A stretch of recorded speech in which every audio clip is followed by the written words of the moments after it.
Oke kawan-kawan, kali ini aku mau cerita sedikit lah tentang salah satu film yang berjudul Bella Luna. Film ini dirilis tahun 2023 dan film ini mengisahkan tentang seorang guru yang masih berusia 20 tahun. Tetapi nasib buruk menimpa guru cantik ini, di mana dia hanya karena hutang. Dia harus terpaksa mau tidak mau menikah dengan pria yang sudah berusia 40 tahun. Selama pernikahan guru cantik tersebut, dia selalu mendapatkan perlakuan kasar dari sang suami. Bahkan yang lebih menyedihkan, serabi lempit milik guru tersebut diperlakukan sangat tidak wajar. Oke kawan-kawan, daripada penasaran, tanpa berlama-lama langsung kita gaskan aja lah ke alur ceritanya.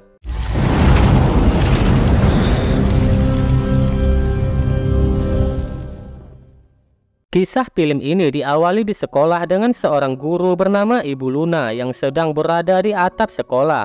Sambil tersenyum, Ibu Luna ini seakan sedang yakin bisa terbang bebas layaknya seperti ibu peri. Tidak beberapa lama, Ibu Luna pun melepaskan ikatan rambutnya dan juga membuka bajunya. Entah apa maksudnya sambil mengepakkan kedua tangannya. Kemudian Ibu Luna melompat dari atap gedung. Seperti layaknya peri, Ibu Luna ini berhasil terbang. Namun ternyata itu hanyalah imajinasinya saja. Iya, ini adalah Ibu Luna, seorang guru yang tentu mempunyai kisah hidup yang sangat pas-pasan. Di sisi lain kita pun diperlihatkan dengan wanita bernama Bella, di mana Bella ini adalah seorang penulis. Dia mempunyai hidup 180 derajat berbeda dari Ibu Luna. Wajah cantik, badannya aduhai, dan hidup yang sangat mewah. Sedangkan Ibu Luna mempunyai suami yang jauh lebih tua darinya. Dan suaminya tersebut bernama Bapak Abi, seorang om-om yang sangat keras dan sangat kasar. Hari ini Bapak Abi baru saja memecat karyawannya. Dan yang menjadi pertanyaannya, kenapa Ibu Luna ini mau menikah dengan Bapak Abi? Sebelum kita bahas, kita beralih dulu kepada Bella. Di sini Bella mempunyai pacar bernama Arnold yang glowing, tampan, dan berbadan atletis. Pokoknya kehidupan Bella dan Luna ini bagaikan bumi dan langit. Dan tentu saja perbedaan ini sampai ke masalah ranjang, di mana Bella dan Arnold benar-benar menikmati bercocok tanam. Sedangkan Ibu Luna sangat tersiksa. Dan dengan terpaksa Ibu Luna cuma bisa pasrah. Pokoknya Ibu Luna diperlakukan secara brutal di atas ranjang. Ibu Luna ini sebenarnya sudah sering curhat kepada keluarganya untuk dibawa kabur dari Bapak Abi. Namun keluarga Ibu Luna justru menyuruhnya untuk sabar dan tabah, menerima apapun yang dilakukan oleh Bapak Abi. Sa tuwing lalabas ako, parang ayoko nang umuwi. Hindi na ako makatiis dito. May pinirmahan akong kasunduan, Luna. Di sisi lain kita dikenalkan dengan Bella. Jadi Bella ini adalah seorang penulis. Dan untuk mendalamin karya tulisnya, kali ini Bella datang ke sebuah galeri seni, yang dimana dia mewawancarai berbagai seniman tentang sudut pandang mereka. Sebagai seorang penulis, Bella pun dituntut harus bisa berpikir kreatif dan imajinatif, sehingga menghasilkan karya yang fantastis. Dan kita kembali lagi kepada Ibu Luna. Saat Ibu Luna baru selesai pulang mengajar, tiba-tiba ada kekacauan yang terjadi. Ada kawanan pencuri yang sedang dikejar polisi. Naas salah satu dari pencuri ini harus tewas di tempat. Dan pencuri yang masih hidup ini pun menjadikan Ibu Luna sebagai tameng perlindungan diri untuk kabur dari kepolisian. Pencuri ini pun mencuri sebuah taksi dan kabur dari sana. Ibu Luna pun hanya bisa pasrah dibawa kabur oleh pencuri tersebut. Ibu Luna dibawa ke sebuah persembunyian, yaitu sebuah rumah tua yang sudah terbengkalai. Abang pencuri ini pun terus mengawasi keadaan sekitar untuk berjaga-jaga kalau polisi menyergap mereka. Namun rekannya tadi itu membuat si pencuri ini sangat bersedih. Ia pun tak kuasa menahan derasnya air mata yang mengucur membasahi pipinya. Ibu Luna pun yang melihatnya menjadi serba salah. Dengan keadaan tangan yang terikat, Ibu Luna pun cuma bisa pasrah. Walaupun Ibu Luna ini sudah berusaha buat kabur, namun ya Ibu Luna cuma ibu guru polos yang tidak bisa melawan. Abang pencuri ini pun berjanji, jika situasi sudah aman, barulah Ibu Luna akan dibebaskan. Ibu Luna hanya jadi jaminan supaya pencuri ini benar-benar aman dari polisi. Dan dengan terpaksa, Ibu Luna hanya bisa nurut dengan apapun perkataan dari si pencuri. Sampailah Ibu Luna kebelet pipis. Abang pencuri ini pun mengajak Ibu Luna ke toilet. Kailangan ko pumunta sa banyo. Gusto ko umihi. Hindi ako tatakas. Pangako. Pwede ba tanggalin mo na tong tali? Tetapi di depan pintu toilet ini tertulis bahwa toilet ini sedang tersumbat. Namun si abang pencuri ini tetap saja menerabas masuk. Dan pada akhirnya dia pun putar balik karena tidak tahan dengan baunya. Akhirnya Ibu Luna ini pun pipis dengan menggunakan ember. Sambil ditodong pistol, Ibu Luna pun ya udah tinggal buka aja sambil membasahi ember tersebut. Di sisi lain terlihat Bapak Abi pun datang ke kantor polisi untuk melaporkan bahwa istrinya telah hilang. Walaupun bersikap kasar, tapi bagaimanapun juga Bapak Abi ini adalah suami dari Ibu Luna. Singkat cerita, Bella dan Arnold sedang bertemu seorang produser bernama Mr. Dijon. Jadi Mr. Dijon ini akan membuat film dengan tulisan yang dibuat oleh Bella. Malam ini Mr. Dijon akan memberikan arahan kira-kira film seperti apa yang akan Mr. Dijon buat. Mr. Dijon ini sangat ingin filmnya itu banyak adegan bermantap-mantap. Di sini sebenarnya Bella sudah tidak setuju. Tetapi Arnold menenangkan Bella bahwa ini adalah kesempatan emas bagi mereka yang penulis baru bisa dibuatkan film. Jadi mari maksimalkan kesempatan ini, kata Arnold, sambil untuk menambah rasa semangat mereka. Mereka pun melakukan olahraga bareng pada malam ini. Terlihat Bella ini memang sempurna banget. Selesai melakukan adegan mantap-mantap, Bella pun kembali memulai untuk lanjut menulis. Di sisi lain si pencuri ini masih aja memikirkan temannya yang tertembak polisi tadi sambil membuka tas yang penuh berisi uang. Abang ini pun sedih karena baginya tidak ada artinya uang sebanyak ini tanpa hadirnya temannya tadi. Ibu Luna pun mencoba menenangkan abang pencuri ini. Namun yang terjadi, abang ini malah menodongkan pistol ke arah Ibu Luna. Namun entah apa yang terjadi, pencuri ini malah melunak. Dan dia bercerita bahwa uang yang diambil yaitu memang milik temannya tersebut. Abang ini dan temannya tadi itu adalah buruh pekerja pabrik. Dan uang yang diambil itu adalah gaji dari mereka. Upahnya mereka yang dirampas oleh bosnya yang jahat. Dan temannya yang tertembak tadi itu adalah ayah angkat si abang pencuri ini. Sejak kecil abang ini sudah diasuh oleh paman itu. Dan paman itu bernama Roger. Nah, setelah paman Roger itu tidak ada, abang pencuri ini pun menjadi linglung. Bingung mau harus ngapain lagi. Mendengar cerita tersebut, Ibu Luna pun tersadar bahwa abang ini bukan orang jahat. Ibu Luna pun tahu bahwa abang pencuri ini buta huruf, alias tidak bisa membaca.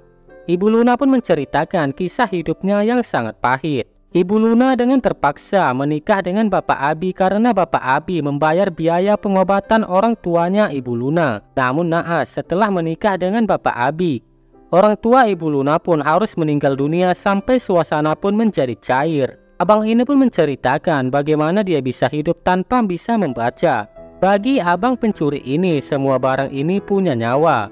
Dan dia pun mencontohkan sebuah botol minum mempunyai nyawa dan bahkan juga perasaan. Begitu juga dengan kursi, bahwa mereka juga lebih dari sebuah benda. Dan tiba-tiba abang pencuri ini mengecup bibirnya Ibu Luna yang sangat lembut. Ikatan di tangan Ibu Luna pun juga dilepaskan. Bahkan bukan cuma ikatan doang yang dilepaskan. Bahkan baju Ibu Luna pun juga ikut dilepaskan oleh si abang pencuri ini. Di sisi lain Bella pun mentok dan puyeng dengan tulisannya ini. Dan datanglah Arnold untuk membantu Bella. Dan di sini kita akhirnya pun mengetahui bahwa ternyata Ibu Luna dan abang si pencuri ini adalah tokoh dari kisah karya tulisnya Bella sendiri. Makanya Bella bebas menentukan apapun yang terjadi selanjutnya. Seperti contohnya Bella nggak mau kalau Ibu Luna bercocok tanam dengan abang pencuri itu. Namun si Arnold malah pengennya Ibu Luna ini diperkaos saja sama abang si pencuri ini. Karena emang si Mr. Dijon ini maunya itu banyak adegan cocok tanam di film yang akan diproduksi. Dan pada akhirnya Arnold tidak bisa berbuat apa-apa. Dan yang terpenting Bella menyelesaikan tulisan ini dan menyerahkannya kepada Mr. Dijon nanti. Bella pun punya ide bagaimana kalau si Ibu Luna mengajari abang pencuri ini kata per kata dengan sentuhan tipis-tipis. Abang pencuri ini pun mengikuti dengan apa yang Ibu Luna katakan. Basta. I can't do it. Magsisex agad sila. First night? Kaya agad yung babae? Bakit hindi? Posible namang mangyari yun. Tapi ternyata Mr. Dijon ini nggak setuju karena tidak ada adegan cocok tanam paksanya. Mr. Dijon berkata film ini nggak akan laku dan bakalan tidak ada yang nonton. Karena menurut Mr. Dijon, orang-orang di Filipina bakal nonton kalau ada adegan tanam paksanya. Dan Arnold dan Bella pun berantem. Bella ini nggak mau karena wanita itu hanya dijadikan objek genjot doang. Makanya Bella ini maunya bikin tulisan yang lebih romantis dan indah. Arnold pun terus memberikan support dan semangat untuk Bella, supaya terus semangat untuk menulis. Di bawah guyuran hujan deras, mereka pun lagi-lagi bercocok tanam di dalam mobil. Orang-orang yang melihatnya pun bertanya-tanya, kok ini mobil bisa bergoyang-goyang? Singkat cerita, Bella pun bertemu dengan temannya yang bernama Gardi. Gardi ini adalah sahabatnya Bella.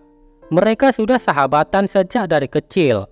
Bella pun menceritakan keadaan ayahnya yang ada di panti jompo. Jadi ayahnya Bella ini juga seorang penulis. Bahkan bisa dibilang penulis yang sangat terkenal. Namun ayahnya Bella mempunyai sisi gelap, yang suka bermain kasar kepada istri dan anaknya. Makanya Bella ini tidak mau mengunjungin ayahnya di panti jompo. Makanya cuma Arnold yang secara rutin mengunjungin ayahnya Bella. Di malam harinya mau nggak mau harus melanjutkan cerita sesuai dengan kemauannya Mr. Dijon. Sesuai dengan kemauan Mr. Dijon yang banyak adegan mantap-mantap paksanya.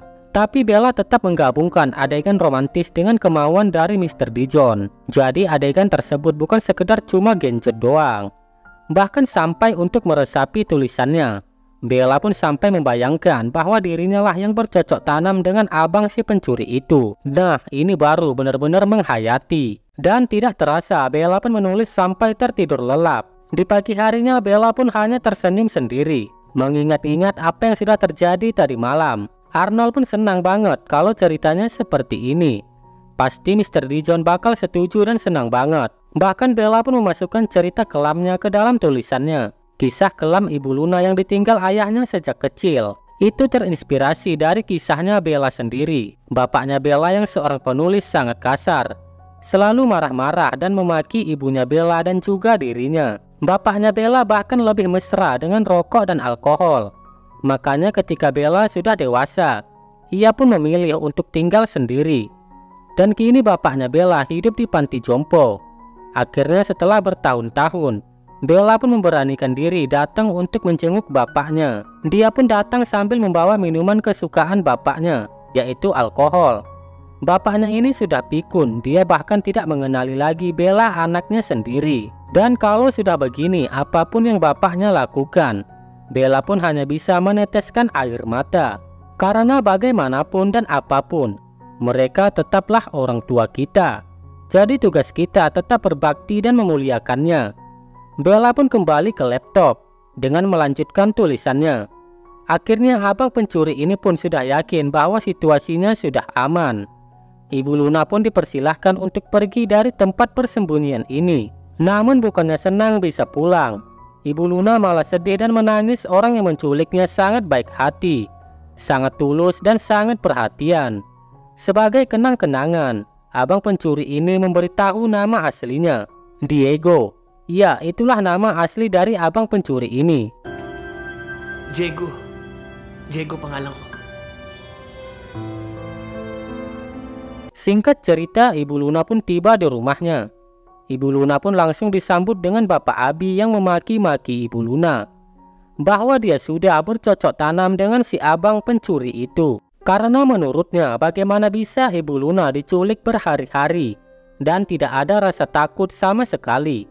Ibu Luna pun harus kembali merasakan perlakuan kasar dari suaminya.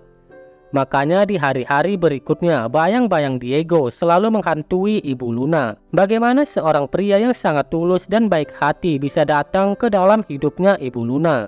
Di sisi lain, Bella ini tidak sengaja melihat dengan jelas Arnold berselingkuh. Dan lebih gokilnya lagi, selingkuhannya Arnold ini adalah adik dari Mr. Dijon. Arnold ini beralasan bahwa ia melakukan itu semua supaya karya tulisnya Bella lebih mudah diterima oleh Mr. Dijon. Biawak seperti Arnold ini memang bagusnya diusir dan ditendang dari kehidupannya Bella. Mereka pun akhirnya putus. Arnold yang pergi dan Bella berlinang dengan air matanya. Dan ternyata ini bukan kali pertama Arnold berselingkuh. Sebelumnya Arnold sudah pernah beberapa kali selingkuh di belakang Bella. Tetapi Bella terlalu polos yang selalu memaafkan Arnold lagi dan lagi. Bella pun bingung apakah meneruskan menulis atau membiarkan karya tulisnya begitu saja. Namun tiba-tiba Ibu Luna ini pun muncul seakan memberikan petunjuk kepada Bella untuk terus melanjutkan cerita yang sudah di tengah jalan ini. Singkat cerita, hari-hari pun berlalu. Ibu Luna menjalani hari dengan lesu dan tanpa semangat, seakan-akan separuh jiwanya telah pergi setelah dia berpisah dengan Diego. Walaupun cuma beberapa hari, namun ternyata sangat berkesan. Dan tiba-tiba HP-nya Ibu Luna berbunyi. Dan itu adalah telepon dari Diego yang mengajak Ibu Luna untuk bertemu di tempat persembunyian barunya. Diego yang kini mengenakan jenggot palsu langsung menyambut Ibu Luna. Rasa rindu yang tidak tertahankan kali ini terlampiaskan antara Ibu Luna dan juga Diego. Singkat cerita, di pertemuan ini Diego memutuskan bahwa uang segepok miliknya akan diberikan untuk Ibu Luna. Uang ini bisa Ibu Luna gunakan untuk membayar hutang keluarganya kepada Bapak Abi, supaya Ibu Luna tidak hidup tersiksa bersama Bapak Abi. Ibu Luna pun cuma bisa menangis dan banyak mengucapkan kata terima kasih kepada Diego. Sebuah pelukan erat menyudahi pertemuan mereka kali ini. Mereka pun berpisah kembali. Dan tiba-tiba saja mereka sudah digerebek oleh polisi. Dan yang ternyata ini semua adalah ulahnya dari Bapak Abi. Dan naas, kali ini Diego harus menyusul Paman Roger yang sudah duluan menghadap Sang Pencipta. Di depan matanya, pria yang dia cintai dan pria yang ia sayangi harus meninggalkannya. Diego pun tewas di pelukannya Ibu Luna. Akhirnya Ibu Luna pun menggunakan uangnya Diego untuk ia berikan kepada Bapak Abi. Dan Ibu Luna pun mendapatkan kebebasannya. Rasa lega dan rasa bahagia Bella rasakan saat menyelesaikan karya tulisnya. Namun bukannya diberikan kepada Mr. Dijon. Bella malah membakar cerita Ibu Luna ini. Bella pun sudah memaafkan Arnold. Mereka pun sekarang berdamai walaupun Arnold menyesal telah menduakan Bella. Dan hingga pada akhirnya film pun tamat. Oke lah, itu aja lah ceritaku hari ini. Buat kalian yang sudah mampir ke channel ini, jangan lupa subscribe, like, dan komen agar aku bisa tambah semangat lagi membuat konten. Oke lah, sampai sini aja lah dulu pertemuan kita. Soalnya mau cari-cari konten lagi aku. Dadah geng.